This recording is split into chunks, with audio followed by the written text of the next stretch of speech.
Adam Cavalier, and we do get to announce and meet our new guy on less than 48 hours notice. And to kick us off, we're going to welcome up University President Dr. Charles A. Fowler. Good morning. Thank you. Welcome, and grateful that you're here today. You know, leadership transitions always present interesting challenges to the university. Sometimes you can plan for those transitions, and sometimes you encourage those transitions, and sometimes you're just thrust into the middle of a leadership transition, and that's where we find ourselves today. And it's always a time of really, you know, bittersweet, where you're saying goodbye to someone you have been grateful for while you're catching a vision for what can be and what will be coming into the future. And so I know for our players, our coaches, and at Carson-Newman, for our entire university family, this is a significant announcement. Football at Carson-Newman's different than football at other places. It's part of the DNA of the institution. And so we are grateful today to have an opportunity to begin the next chapter of Carson-Newman football, a chapter that is committed to maintaining what's made Carson-Newman football great. Good, tough, disciplined football, a focus on building men of Christian faith and character, and also students, athletes who do well in the classroom. We are committed to those priorities, and those are the priorities that are going to continue shaping Carson-Newman football moving forward. So thank you for being here. It means so much to me and to the university that you're here. I want to invite our athletic director, Matt Pope, to come and let him introduce our 21st head coach at Carson-Newman football. Pope.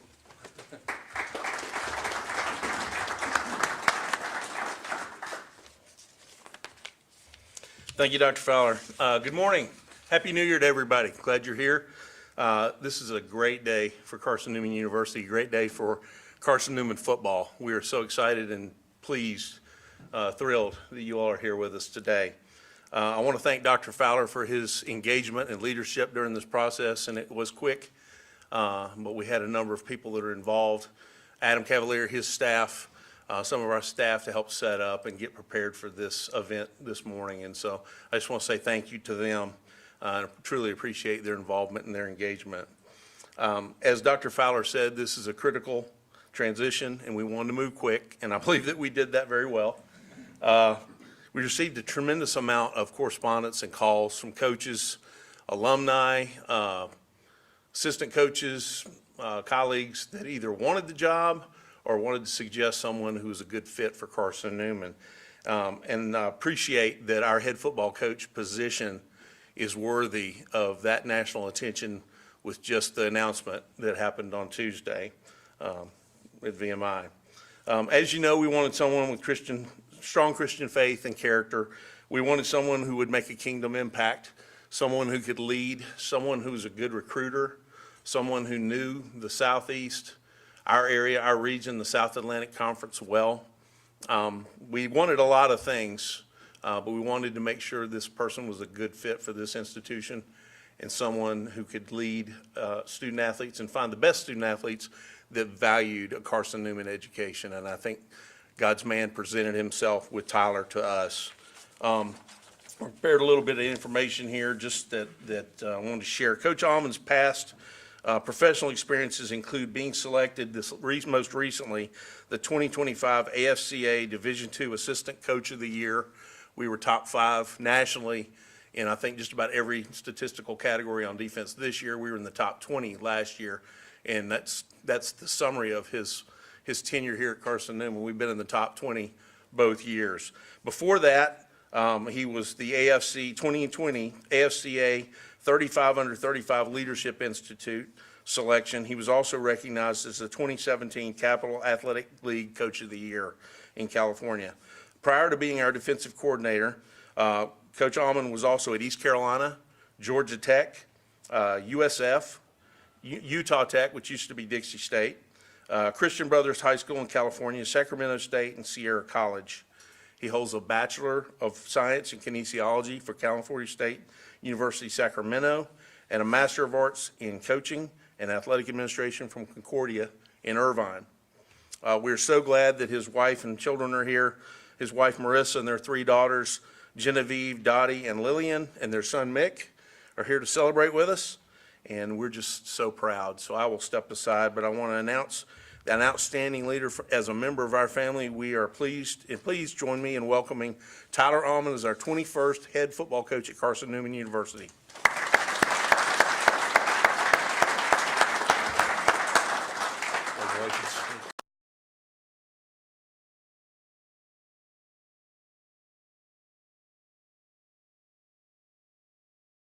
Statement.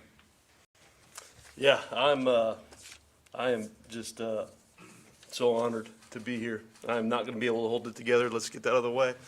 I'm an emotional baby, but I will put a disclaimer out there. We got 4 children over here that were adamant about staying up till midnight last night to see the clock change, and so 2 of them made it. We went 2 of 4. To mother's delight, 2 of them were in bed by 9, but the other 2, I don't think will make it about 5 minutes into this speech. So it's been a whirlwind for us, really a roller coaster the last 2 weeks for my family and I, the last 2 days especially. But this time of year's never exciting for coaches' wives, the unknown of moving, of opportunities, of the unknown, really. And so it was about 2 weeks ago that, we started getting some opportunities that, presented itself and stuff like that. And my wife, in a moment of stress, I realized, I told her to relax. That's not what you tell your wife in a moment of stress. So, but I told her, hey, I said this, and I mean it with every fiber of my being. God's going to put us exactly where he wants us to be, where he intends us to be. And there's no doubt in my mind that God has put us exactly where we need to be and where he intends us to be today. So I'd like to start off by thanking Matthew Pope and Dr. Fowler for their leadership and entrusting me to serve and to lead this program, this storied program. Their leadership, they understand the landscape of college football today. And most hiring committees, it takes 2 weeks to get a head coach at the podium, and they did it, I think, in 42 hours. So round of applause for them, please. They have set us up in a area of success to retain our current roster. I can make phone calls. I just got off the phone with our current roster and told them that I love them and I'm fired up. And so we're in a situation where we can do that, retain current staff too as well, and then also hit the ground running really, 6 hours, 8 hours ago in recruiting a 2026 class that Carson-Newman will be proud of. And so I promise you guys that you hired a tireless coach that is going to continue to serve these young men and serve their hearts and not their talents, and make this university proud. That's my promise to you. I want to thank Adam Cavalier, David Needs, Marty Blakely, Gloria Walker, Robert Key, and there's so many others too that have impacted, I've seen as an assistant coach in the last 2 years, that have impacted our program, our football program. And I know I'm leaving off many, but without your guys' support, Carson-Newman is a special place because we have so much support across campus in all departments for this program. And so I look forward to continuing to work alongside each and every one of you guys to serve our young men in this program. I worked for a lot of phenomenal head coaches, a lot of great Christian men throughout my career that have poured into me and that have molded me into the coach that I hope to be. And I want to thank each one of them. Jeff Tisdale hired me at Sierra College in California, gave me my first college job. Marshall Spurbeck and Jody Sears I worked for at Sacramento State, great men of Christian faith and great characters and great coaches. Paul Peterson hired me for my first Division I coordinator role at Utah Tech, formerly Dixie State. Jeff Scott hired me at the University of South Florida and gave me my first FBS position. Jeff Collins hired me at Georgia Tech and gave me my first Power 4 position. Both great men that I learned a ton from. Mike Houston and Blake Harrell at East Carolina are both Division II guys. They coach Division II, and they get it, and they have been phenomenal for me making this jump, and I know they will be mentors of mine moving forward, both of those men. And then I want to thank Ashley Ingram for the last 2 years, too. I especially want to thank Ashley for his leadership the last 2 years and his friendship. I have met very few people I respect more than Ashley Ingram. He has teed us up for success. He has teed this program up, and I hope to not screw that up. I hope to keep that going. But I appreciate you, Ashley, and I wish you all the best at VMI. I know that you're going to do great things there. I want to thank my mom and dad, who I know are probably watching across the states on the Eagle Sports Network. I love you guys, and I appreciate your unwavering support throughout the ups and downs of my career.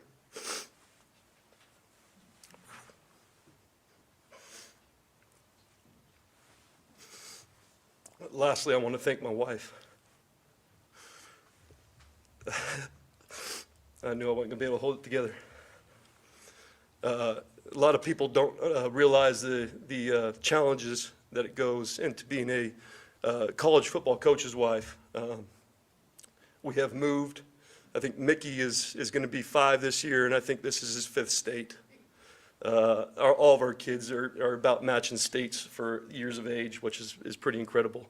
But there's been highs and lows in our career with income, with positions, with things that we've had to sacrifice, and you have been phenomenal, taking on second jobs, lugging the kids around, just doing everything. You are a rock star. You're my rock star, and I love you. I want to thank my children, too, Genevieve, Dottie, Lillian, and Mickey. It's not easy being a coach's kid either. There's lots of moving and stuff like that, and they've been through the last few days. They've been through the ups and downs of moving, not moving, and all that stuff, and the unknown for them, too. And I know that they are fired up to stay in this community. They've really embraced this community, and they did not want to leave. They made that very known. So I couldn't be more fired up to be the head football coach here at Carson-Newman. As I've heard Marty Blakely tell recruits and visitors every time that we have a recruit or visitor up in this room right here, he says Carson-Newman is special. This is a special place, and it truly is. Not only do we win football games and have a standard of excellence on the football field, but we change lives. That will continue. There's no doubt about that. This program cares about winning, but more importantly, it cares about changing young men for their future 35-year-old selves. I promise that this program will follow on the foundation of Coach Sparks, Coach Turner, Coach Shealy, Coach Mitchell, Coach Whitley, Coach Deaton, Coach Duncan, Coach Needs. A lot of these men are in this room right now that have truly built this place. And we will follow in their foundation of continuing to serve our players' hearts and being Christ-centered in everything that we do. We'll also follow the tradition of that they had on the football field of the recipe for success. Make no mistake, I think the only question I've gotten in the last 8 hours or 12 hours or whatever it's been is what type of offense are you running? And we are going to run the football. We're going to run option. Nothing's going to change there. That's in our DNA. That's been a recipe of success since Coach Sparks was here. And we're going to play aggressive style of defense that we've played the last 2 years, in years past as well. We're going to be elite on special teams, and we're going to play great situational football and be disciplined football team at the end of the day. And so that has been a Carson-Newman staple for decades, and we're going to continue to do that. So I'm not much of a talker. I'd probably stay up here and cry if I keep talking. So just fired up. I want to thank you again for your warm welcome, for everybody that's reached out. And I am ready to roll up the sleeves and get to work on this 2026 season with these players and the staff. And talons up, go Eagles. Appreciate you guys. Questions for Coach Allen?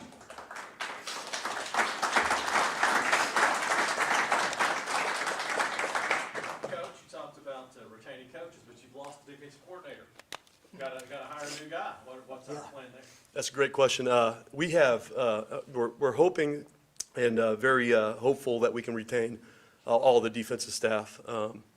Some of them, all of them have opportunities and stuff like that, but very hopeful of that. And make no mistake about that either. I was, the defense coordinator last year. That was a collaborative effort. There are 5 coaches in that room, 4 coaches in that room that could absolutely call that defense and all that stuff. So I don't think there will be any changes there. We will definitely have a defensive coordinator that would call the plays that I'll be heavily involved with. But like I said, all those guys that I've been with the last 2 years could easily have called plays last year and been named the assistant coach of the year and all that stuff. I just got lucky that I was in the position to get that recognition, but it was a team effort. What's going through your head? Ashley resigns and goes to VMI. What have the last, like you said, 42 hours been like? It's been a whirlwind, really. And so obviously really excited for Ashley. That opportunity was something that, it would be really difficult for him to pass up. And I know he loved this place.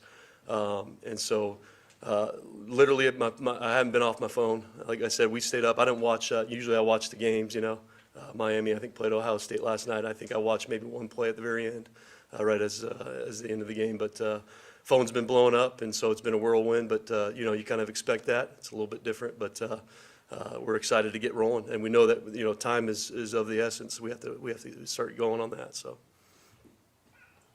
When Ashley was leaving and you knew this was opening up, was it automatically that you wanted to step into this role? Because I guess you had other things, maybe offers and things going on at the same time. Without a doubt. I got a phone call from Matt Pope, and I got to meet with President Dr. Fowler yesterday, but it was never, on my mind if this was an opportunity, I was going to take it because I just think that this is such a special place. And to have my first college head coaching job at a place like this is just unbelievable. I never fathomed that this would be my first opportunity. So I feel the weight of my shoulder, the weight on my shoulders to keep the standard, and I'm going to be relentless in doing that. But just so excited that it was a no-brainer for the jump. Anything else for Tyler? Coach, you mentioned that the ministry aspect of this job, and it's Yeah. maybe unique in maybe all of college sports, that responsibility there. Yeah. Talk a little bit about that and what that means. Yeah, I think the fall camp experience, and I've experienced it 2 years, and I've obviously experienced 20 years of fall camps and beyond that as a player and whatnot, but the fall camp experience, it's not just the fall camp experience, but the fall camp experience here that's been going on for decades that really Coach Sparks, I believe, started, that Marty Blakely kind of, oversees along with a lot of other people too, is probably the best thing that I've ever seen a football program do. We get to baptize players, and they commit their lives to Christ at the very end of that. There's tons of people, and it's not just people coming up that, we're hiring speakers. It's people that are invested in this program that have shed the blood, sweat, and tears and all that stuff as a player or as a supporter. And so that is huge. I think that's the biggest part, using football as a vehicle to open up the gospel for people is something that we're going to continue to do. And there's a ton of support on our coaching staff and within this campus to get that done. What do you think the biggest difference between defensive coordinator Tyler Almond and head coach Tyler Almond would be? Well, I hope that there's no change as far as, my intensity, my focus, or anything like that. Obviously, now you're not just overseeing one side of the ball, you're overseeing an entire program. And so I look forward to that. I have always wanted to be a head coach, eventually. And so I know there's going to be some things that surprise me a little bit, but I think I've got really good resources with Coach Ingram, with Mike Houston at Clemson, with Blake Harrell at East Carolina, and with all those coaches I mentioned to really kind of rely on them for some support and suggestions and mentorship. But I don't think there will be a change as far as I'm going to love these guys. And I think if you ask them, I hope they would say that. I think it was actually you that tweeted something when I won that award. I would have retweeted it, but I didn't want to be a showboat or anything. But it meant a lot to me because you said something about the players, talking about me and how I care for them. And so I'm going to give them everything I got. All these players I treat like if they were Mickey, my son. And so we're going to continue to love them and pour into them the best that we can. You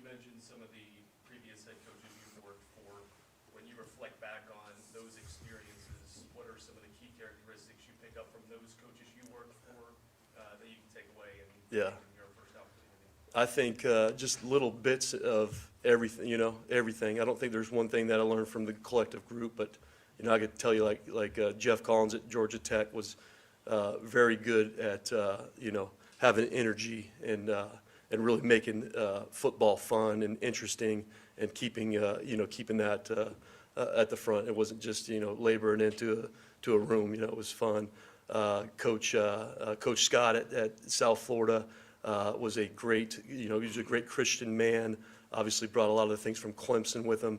So I learned a lot of that organizational piece, how you treat people. I remember Coach Scott talking to a player that had gotten in trouble, and I remember this very vividly, and something I still use to talk to our players, but he said, outside that door is your 35-year-old self, and he's hoping that you wake up and figure things out or whatever, and just, that level of service, it's really about, it's not about the 22-year-old version of them. It's about the 35-year-old them that's going to be out in the community and be a leader, be a husband, be a father someday.